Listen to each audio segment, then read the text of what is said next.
une croix dressée, un corps crucifié. Sur la terre des hommes, rude châtiment pour un innocent condamné pour avoir trop aimé. Ah, donnez-moi 1000 voix, ah, donnez-moi 1000 voix pour crier toute la vérité. Car sur la croix, le Sauveur, le don de l'Éternel, mourait pour nous ouvrir le ciel. Ni l'or ni l'argent ne pourraient acheter une goutte de sang de l'agneau de Dieu. Il est précieux pour laver, effacer le péché. Ah, donnez-moi 1000 voix, ah, donnez-moi 1000 voix pour crier toute la vérité. Car sur la croix, le Sauveur, le don de l'Éternel, mourait pour nous ouvrir le ciel. Ah, donnez-moi 1000 voix, ah, donnez-moi 1000 voix pour crier toute la vérité. Car sur la croix, le Sauveur, le don de l'Éternel, mourait pour nous ouvrir le ciel. Je vais vous parler des tempêtes de la vie. Quel que soit notre âge, il y a des tempêtes dans la vie. Des moments difficiles, des moments très difficiles. Des moments où on met tout en doute. Il y a des moments peut-être où certains disent « il vaut mieux que je meure ». Et certains tentent même et usent des moyens pour mourir. Les tempêtes de la vie. L'autre jour, il y avait une grosse tempête justement. Et tandis que je regardais les arbres, beaucoup d'arbres ici, ces arbres, à cause de la tempête, balançaient. Et certains balançaient tellement fort, je dis, mais il va casser, il va tomber, il va s'écrouler cet arbre-là. Certains arbres sont tombés. Le long de l'autoroute, enfin de la route, là, il y a plein d'arbres, et un arbre est tombé. Je l'ai laissé là exprès, il est tombé. C'était un arbre qui a déjà beaucoup d'années, mais voilà, le vent est arrivé tellement fort, cet arbre a fléchi et il est cassé, il est tombé, il est tombé. Il y a des arbres qui bougent aussi dans la vie des humains. On est fort aujourd'hui, on résiste bien à tout, et puis d'un coup on s'écroule, on ne sait plus, on est dépassé, on ne résiste plus, on n'a plus de réaction, on est découragé, on est peut-être un peu sans racines. Parce que l'arbre qui est tombé là-bas, figurez-vous, je suis allé le voir. Et qu'est-ce que j'ai vu? Cet arbre est tombé, alors que les autres ne sont pas tombés, parce qu'il n'y avait plus de racines à cet arbre. Il n'y avait plus de racines. Je ne sais pas où elles sont passées, mais il n'y avait plus de racines. Donc la grosse tempête qui est arrivée a fait que l'arbre, qui était là depuis longtemps, s'est écroulé. Et cette image que j'ai vue la semaine dernière m'a amené à préparer cette prédication que je vous partage aujourd'hui. L'apôtre Paul aux Éphésiens, au chapitre 3, dit ceci. Éphésiens, chapitre 3, écoutez simplement, à partir du verset 13 jusqu'au verset 21. Je vous lis. Paul dit, il écrit aux Éphésiens, les Éphésiens, ce n'étaient pas des chrétiens super faciles, de bons chrétiens, mais pas faciles. Il leur dit, Aussi, je vous demande de ne pas perdre courage à cause des afflictions que j'endure pour vous, car ces afflictions sont votre gloire.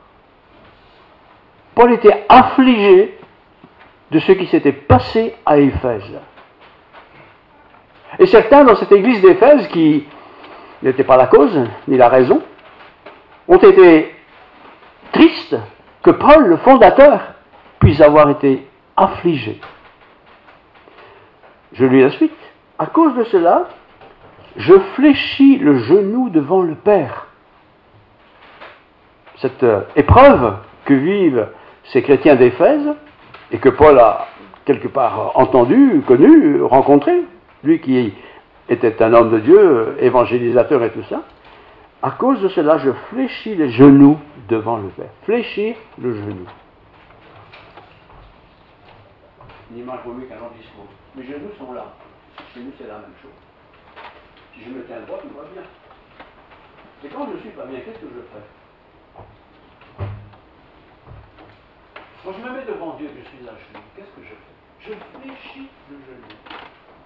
Paul, à cause de ces chrétiens, fléchit le genou. Il n'est plus le Paul fondateur, le Paul qui a des réponses à toutes les questions. Il fléchit le genou. Éphésiens 3, je vous lis, verset 13. Aussi, je vous demande de ne pas perdre courage à cause des afflictions que j'endure pour vous. Elle est votre gloire. Paul était Paul. Paul était un érudit. Paul était un pharisien, un intellectuel, dirions-nous aujourd'hui. Mais il a rencontré le Christ. Et il a prêché beaucoup. Il a fondé des églises. Mais cette église d'Éphèse était particulière, parce que la ville d'Éphèse était une grande ville. Donc il y avait sans doute là une église importante. Mais cette église a aussi connu ses difficultés. Elle a connu des tempêtes. Comme il peut arriver aussi dans nos vies, dans nos familles, dans des églises, d'avoir des tempêtes. À cause de cela, je fléchis les genoux devant le Père. Pas devant les hommes, pas devant Pierre, Paul ou Jacques, mais devant le Père, le Seigneur. Il est à genoux devant Dieu. De qui, donc le Père, de qui toute famille dans les cieux et sur la terre tire son nom. Qui que nous soyons, blancs, noirs, européens, africains, français ou belges, wallons ou flamands, nous tirons notre gloire de Dieu en tant que chrétiens, afin qu'on vous donne, selon la richesse de sa gloire, d'être puissamment fortifié par son esprit dans l'homme intérieur. Réfléchissons déjà à cette phrase. Est-ce que dans mon être intérieur, j'ai fléchi le genou? Ou bien suis-je encore, comme j'étais toujours, quelqu'un qui sait tout, qui connaît tout, qui peut tout, toujours meilleur que les autres? Non, nous ne sommes rien du tout. Nous sommes des passagers pour un temps sur cette terre. Mais lorsqu'on donne notre vie au Seigneur, on fléchit le genou. C'est-à-dire ce qui faisait notre personnalité d'autrefois n'est plus ce que je mets en avant. Je reste ce que je suis, mais je fléchis le genou devant le Seigneur, dans l'homme intérieur. En sorte, et la raison, en sorte que Christ habite dans vos cœurs par la foi. En sorte que Christ habite dans nos cœurs, pour nous parler ce matin, par la foi. Est-ce que Dieu, frères et sœurs, habite dans nos cœurs? Ou sommes-nous simplement des protestants qui allons dans une église X ou Z? Ou sommes-nous des hommes, des femmes, des jeunes plus âgés, qu'importe, qui sont fondés dans l'amour du Seigneur? Que vous puissiez donc fondés dans l'amour, afin que vous puissiez comprendre avec tous les saints, c'est tous les chrétiens, hein, c'est pas saints du calendrier, c'est tous les chrétiens, l'assemblée par exemple, quelle est la largeur, quelle est la longueur, quelle est la profondeur et la hauteur, pas la mienne ni celle de quelqu'un, et connaître l'amour du Christ. Nous connaissons un peu Christ, nous connaissons des histoires du Christ. On a peut-être un témoignage que Christ a fait ceci ou cela dans notre vie. Mais Christ a fait tellement d'autres choses, tellement plus grand. D'abord, il a donné sa vie, lui. Dieu incarné dans la personne de Jésus. Il a donné sa vie pour moi. Si j'étais le seul sur la terre, il l'aurait fait, vous imaginez ça? Et connaître l'amour du Christ qui surpasse toute connaissance. On n'est pas ici dans l'intellectualisme, j'ai tout compris. Ça dépasse nos connaissances. Ça dépasse les connaissances de tous et de toutes. En sorte, puisque ça dépasse tout ça, en sorte que vous soyez remplis jusqu'à toute la plénitude de Dieu. Alors posons-nous la question, et je poursuivrai après ma prédication, est-ce que je suis rempli de protestantisme, ou de catholicisme, ou de isme, n'importe quel? Ou suis-je rempli de Dieu? Est-ce que Dieu a sa place, et beaucoup de place, dans ma vie?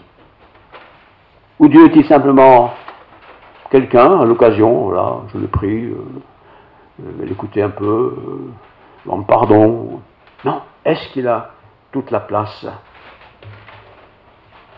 Paul s'est mis à genoux pour les églises, pour les chrétiens d'Éphèse. Je répète, Éphèse était une grande ville. Il s'est mis à genoux. Il avait pourtant fondé cette église, je l'ai dit, je le répète. C'est le fondateur, quoi. Mais il n'a jamais mis ça en avant. C'était pas ça qui était important.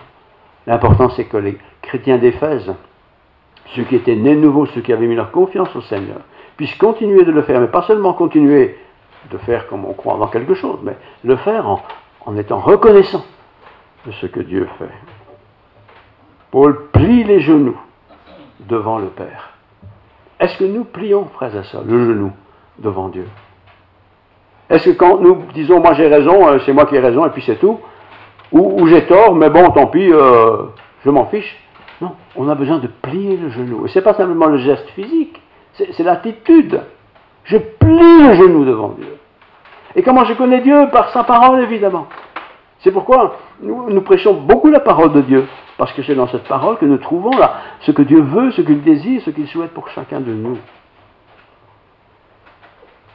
Nous avons besoin, ici et comme partout, un essentiel exercice d'apprentissage. On va à l'église depuis 20 ans, on pense qu'on sait tout, oui, on sait beaucoup de choses. Mais réapprendre que devant le Seigneur, j'ai à m'humilier. Pas à m'humilier pour faire plaisir à Dieu. Dieu n'a pas de plaisir avec cette humiliation. Mais l'humiliation consiste à reconnaître que sans l'œuvre du Christ, lui mort à la croix, ben je ne pouvais pas être sauvé. Impossible. Impossible. C'est un souhait. 3,18, je relis. Que vous puissiez comprendre avec tous les saints, donc tous les chrétiens, quelle est la largeur, la longueur, la profondeur et la hauteur de la grâce de Dieu. On ne comprendra jamais tout ça. Mais au moins une partie. Et dans 1 an, un peu plus, et dans 2 ans, encore plus. Les enfants comprennent les choses à partir de leur niveau, mais ils vont grandir, ils vont apprendre. Et souvent l'épreuve, frères et sœurs, l'épreuve de la vie, nous fait approcher de Dieu. L'épreuve est souvent quelque chose de pénible. Souvent c'est pénible d'ailleurs. C'est d'ailleurs toujours pénible. Mais l'épreuve est utile. Est utile pour me dire, voilà, moi j'étais un grand caïd, j'étais fort, toujours en bonne santé, puis me voilà ramassé ici, je ne sais plus marcher, je suis alité, je vais être opéré, enfin toutes ces choses-là. Je me dis, mais Seigneur, viens à mon secours.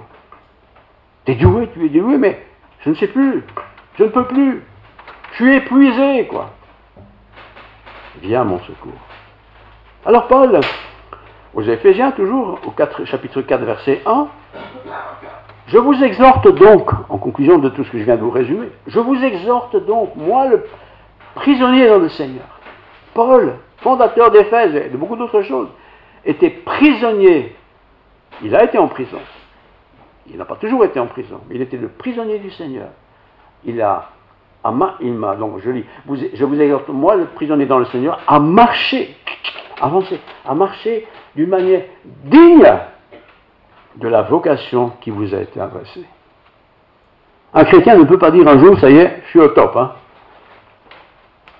Je dois être quelqu'un qui est toujours en recherche de la dignité que doit avoir un enfant de Dieu, un chrétien. La dignité, c'est forcément être digne. Mais personne n'est digne en tant qu'humain. Mais quand le Christ vient dans ma vie, quand il est présent dans ma vie, Tous les jours, à chaque instant, quand il est celui que j'aime, dans qui j'ai mis ma confiance, alors je peux certainement, avec Paul aux Éphésiens, dire « Tu es ma vie ». Verset 2, « En toute humilité et douceur, je ne me prends pas la tête ». Un chrétien qui se prend la tête en pensant qu'il est meilleur chrétien que d'autres, il se trompe. Je ne me prends pas la tête. Il y a des gens doués dans le monde, il y a des gens qui font des choses formidables.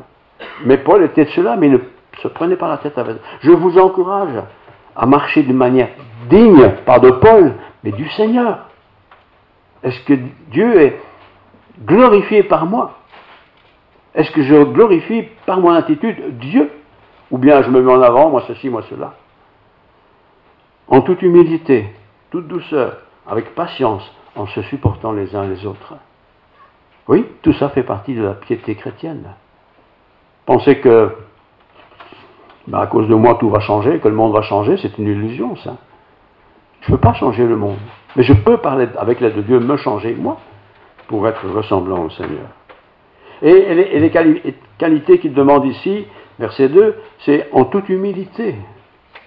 Humilité, c'est pas naturel chez les humains, ça. En toute douceur. On ne roule pas dans les brancards. Avec patience, ça ne se fait pas comme ça. En se supportant en plus les uns les autres. On n'a pas tous le même caractère. On est des hommes, des femmes, plus âgés, moins âgés. On est différents. Mais tout ça ensemble, pour la gloire du Seigneur. Chapitre 5, verset 1. Devenez, écrit ça aux Éphésiens, c'est pas rien, hein.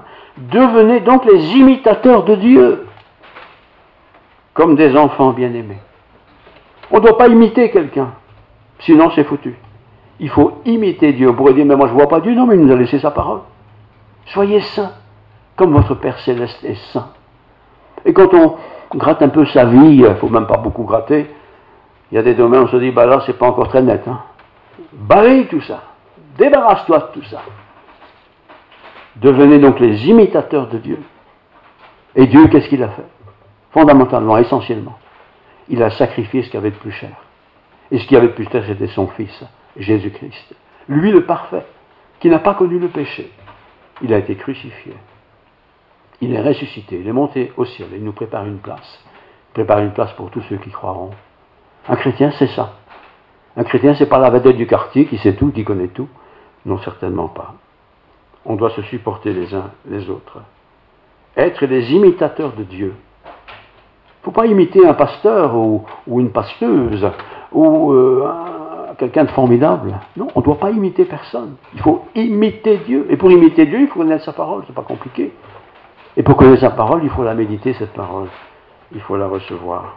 À l'exemple du Christ. Christ n'a pas dit au bourreau, au gardien, au crucificateur, vous savez ce que vous faites, vous allez tuer le Christ. Rien n'a fait. Il n'a pas réagi comme ça, pas du tout. Une longue liste nous est donnée au chapitre 5, verset 3. Je vous l'en dis quand même quelques-uns. Donc 5, 3.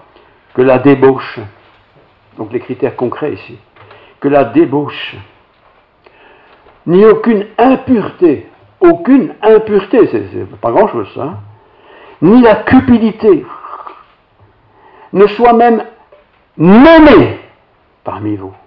C'est pas qu'on ne le fait pas, mais ça ne doit même pas être nommé, ça ne doit pas exister. Ben, quand on lit ça, on dit on est loin du compte, hein. Parmi vous, ainsi qu'il convient des saints. Dans l'église où je suis, où nous sommes ce matin, est-ce que tout est selon Dieu? Est-ce que tout le monde vit à 100% pour Dieu? Non? Oui? Qu'importe. Je n'ai pas à regarder l'autre. Je n'ai pas à dire, lui il le fait bien, alors moi je peux bien en faire un petit peu quand même. Hein. Non. Surtout ne regardez pas le pasteur, vous serez déçus. Hein. Regardez le Seigneur, écoutez sa parole, méditez sa parole. Là nous serons riches. Chapitre 5, verset 5. Je relis encore une fois. Car sachez-le bien, aucun débauché, aucun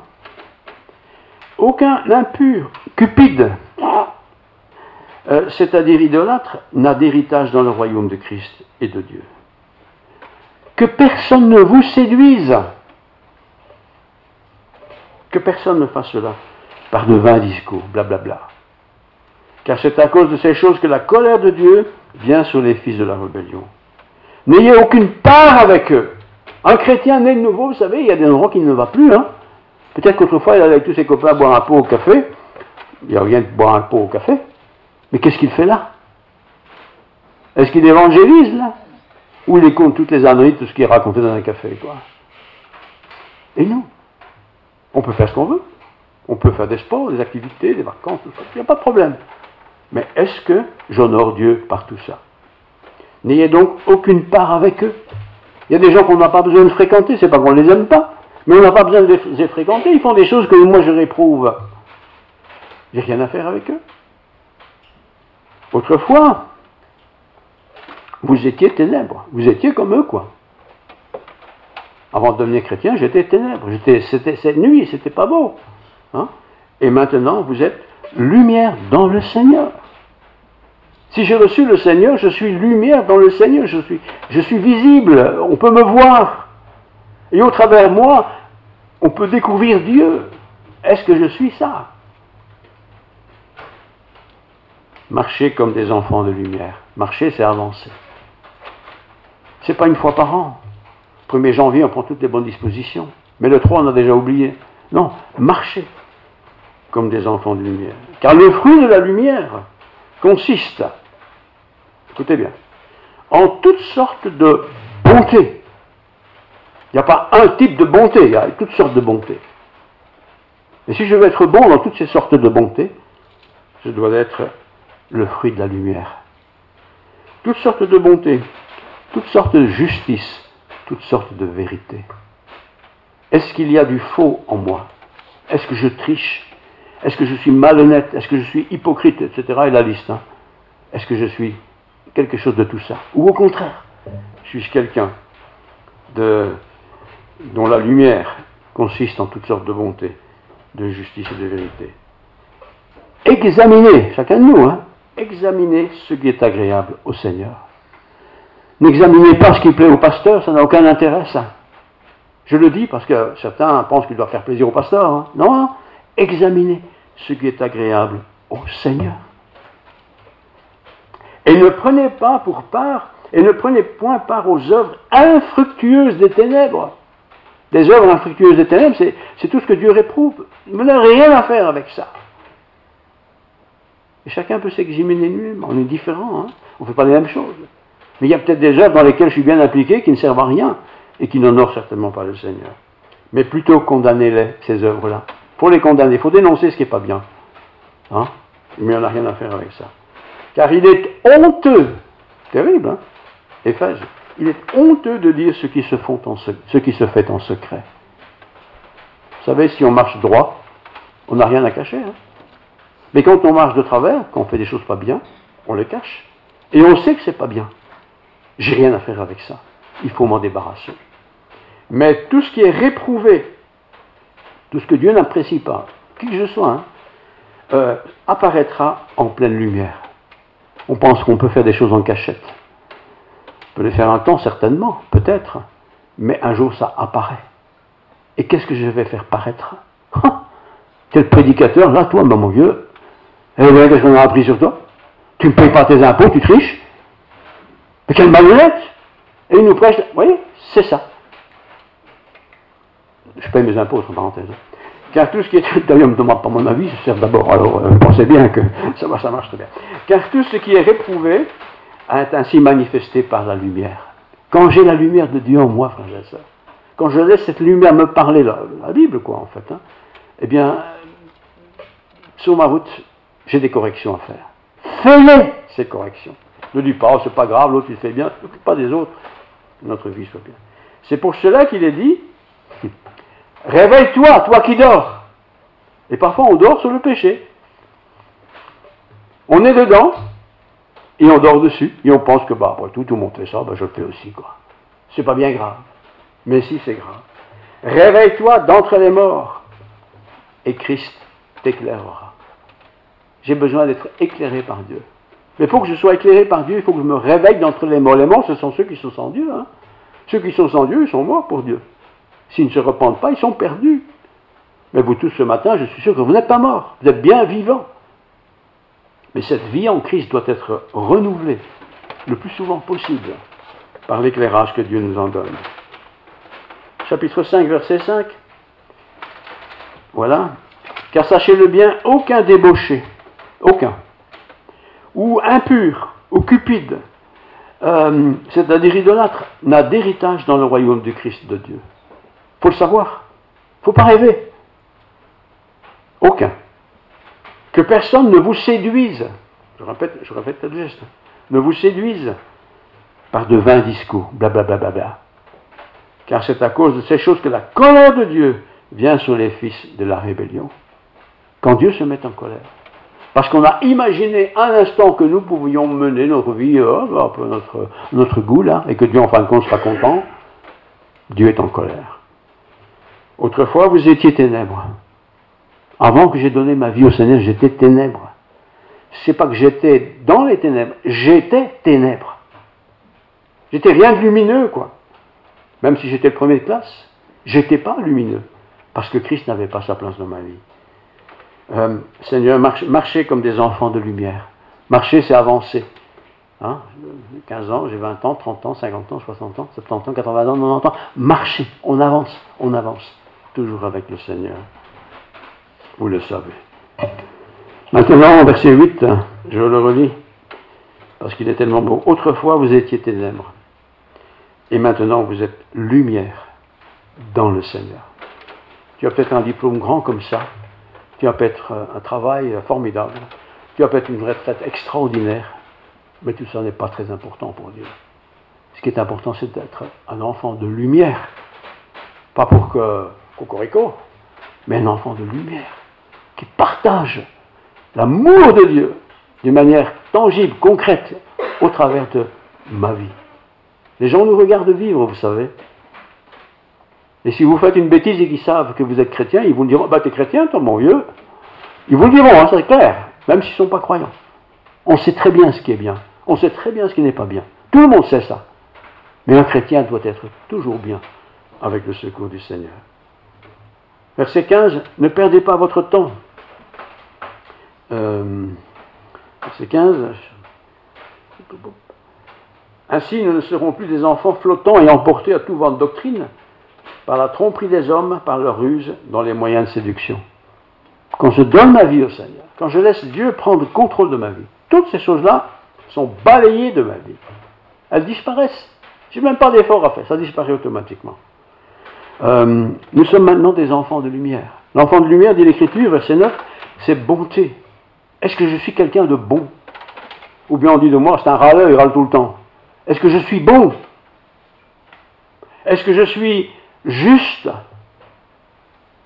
1 kilo de banane, oh ben 1 kilo 200. 1 kilo de banane, madame?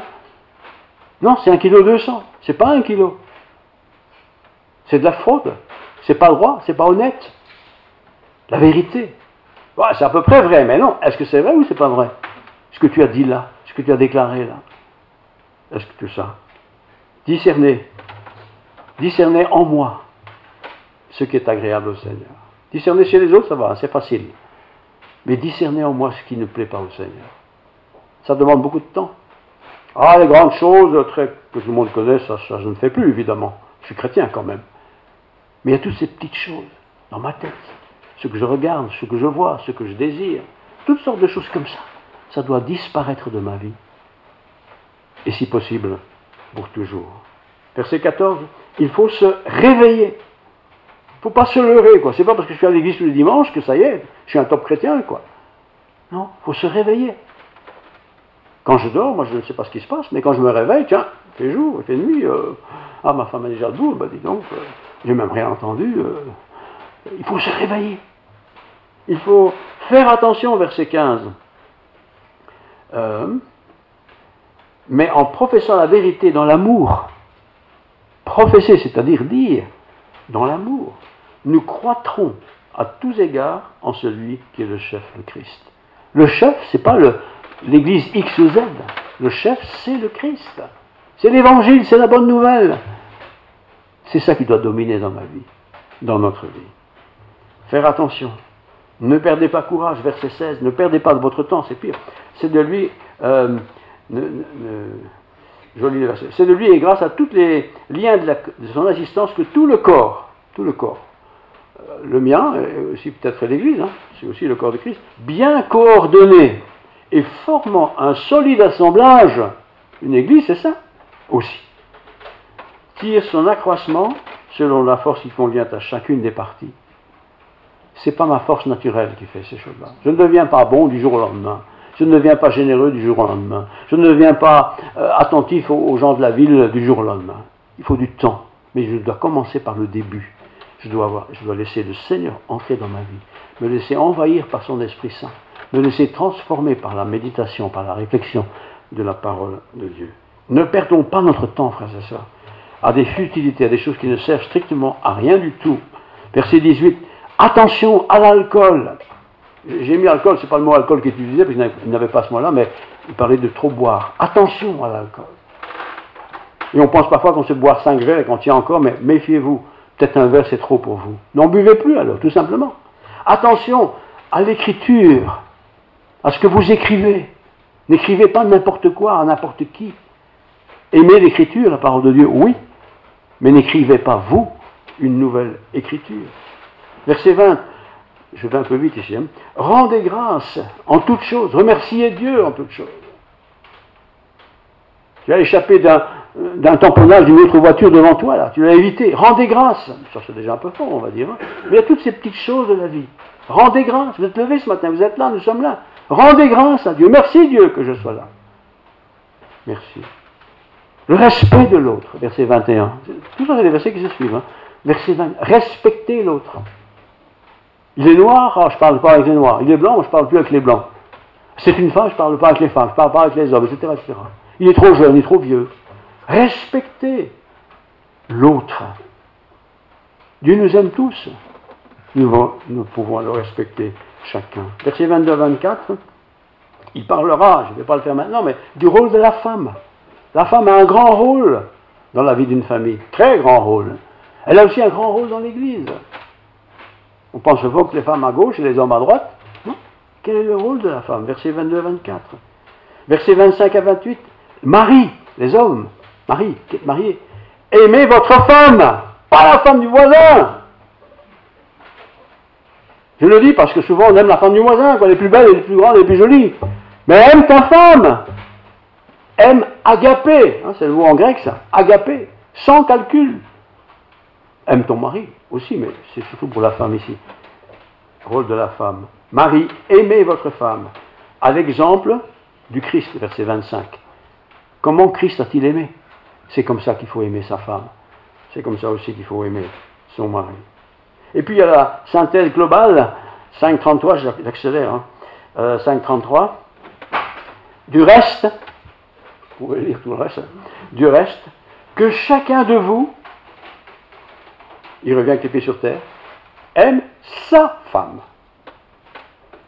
Pas l'autre femme qui est tellement belle, tellement ceci, tellement cela, et probablement elle est tout ça. Aimer sa femme, c'est pour les hommes ici. Hein. Que chacun donc, du reste que chacun de vous aime sa femme comme lui-même, et que la femme, bizarrement, il n'est pas dit qu'elle doit aimer son mari, mais elle doit le respecter. Elle doit le respecter parce qu'il est le mari. Et le mari est supposé être le chef de la famille. Et pour cela, il mérite le respect. C'est très simple en fin de compte tout ça. Et pourtant, si on s'arrête encore un peu, vous allez peut-être le relire à la maison, vous se dites, mais oui, dans le fond, quel embrouille il y a souvent chez les gens, et on cherche midi à 14h, mais non, les choses sont dans la simplicité, c'est comme ça. Aimez votre femme, respectez votre mari. Chacun devrait faire ça. Et de temps en temps, stopper les faire. On s'est engueulé un bon coup, et puis on se dit, non, laisse pas la place au malin pour nous dire, donc à vous séparer, ça ira bien comme ça. Non, on ne sépare pas ce que Dieu a uni. Mais pour cela, il y a quand même des choses à faire. Hein? Conclusion, tout ça, c'est d'être bien enraciné. Je reprends l'exemple des arbres. Il y avait une grosse tempête, vraiment une grosse tempête. Hein? Et il y a des arbres qui ont résisté. Et ceux qui ont résisté, ils avaient des bonnes racines. Les arbres qui sont tombés, il y en a un qui est toujours là, il n'est pas tombé, je ne l'ai pas encore coupé, André ne l'a pas encore coupé non plus. Pour dire quoi? Ben, cet arbre est tombé. Il était grand, il a été là pendant des années. Mais il n'avait plus de racines. Et une tempête est arrivée, il s'est écroulé. Il est là, il ne sert plus à rien. Et c'est ainsi que parfois, dans le monde des croyants, des chrétiens, pour parler des chrétiens, on se dit, tiens, on ne le voit plus, qu'est-ce qui se passe? En plus de nouvelles, s'est passé quelque chose. Peut-être tout simplement, a-t-il négligé toutes ces choses fondamentales? Et il a quitté sa femme, pourquoi? Si sympathique pourtant. Eh bien parce qu'il a aussi oublié d'entretenir son amour. Et inversement, évidemment. Attention de ne pas tomber les pièges. Soyez enracinés, solidement. Et la tempête, il y en aura encore, il y aura encore des tempêtes. Il y a peut-être encore un arbre ou l'autre qui va tomber. Et celui qui tombera, c'est parce qu'il n'y a plus de racines, ou peu de racines, peu de profondeur dans la racine. Soyons enracinés dans la parole de Dieu, dans la communion les uns avec les autres, dans la communion du Seigneur. Et le Seigneur nous bénira tous. Je vous le garantis. Prions. Seigneur, merci pour ta parole. Oh. Après tout ça coule de sens. C'est évident. Et même si c'est évident, c'est souvent très catastrophique. On ne se parle plus, on ne se communique plus, on méprise, on rejette. Et même à l'intérieur du couple, parfois c'est comme ça, Seigneur. Seigneur, nous ne voulons pas vivre comme ça. Nous voulons être capables de résister aux tempêtes. Et nous savons qu'il y a parfois des tempêtes. Mais ces tempêtes seront vaincues si nous sommes bien enracinés dans ta parole. Instruis-nous, Seigneur, guide-nous, fortifie-nous. Élève-nous, Seigneur, à la gloire de ton nom. Que la grâce de Dieu, la paix du Christ Jésus, la plénitude de l'Esprit Saint soit sur nous tous.